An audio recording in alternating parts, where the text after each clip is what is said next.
एक व्यक्ति की मृत्यु हुई, उसने एक ही बार हरि बोल बोला था। मृत्यु के बाद जब यमराज के पास गए तो यमराज ने कहा, हाँ भाई तुमने जीवन भर बहुत पाप किए हैं। बोले बहुत पाप किए मैं मानता हूं, पर मैंने एक बार हरि बोल बोला था। अपने 80 वर्ष की आयु में एक बार हरि बोल बोला था, उसका फल पहले मुझे दीजिए, उसके बाद मेरे पापों के सारे दुख देना। यमराज जी बोले एक ही बार बोला था? बोले हाँ बस एक बार। यमराज जी बोले हमको इसका फल नहीं पता।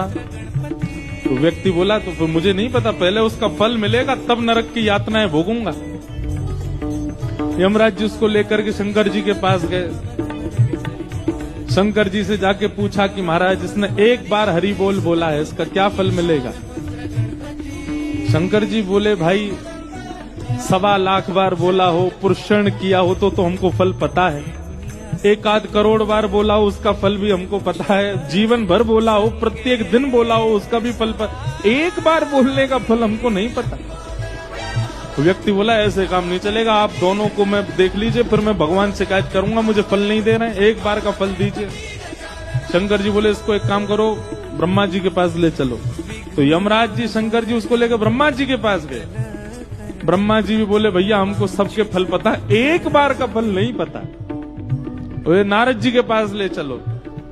यमराज जी शंकर जी ब्रह्मा जी नारद जी के पास लेके गए। बोले आप तो 24 घंटा नाम जप करते हो, एक बार का फल क्या है? नारद जी बोले भैया 24 घंटा गाते हैं, एक बार का फल पता हो तो पूरे दिन क्यों गाते? हम तो पूरे दिन गाते रहते हैं, हमको एक बार का फल नहीं पता। अंत तो गत्वा ये हुआ कि नारद जी बोले इसको भगवान के पास ही ले चलो, परमात्मा ही बताएंगे।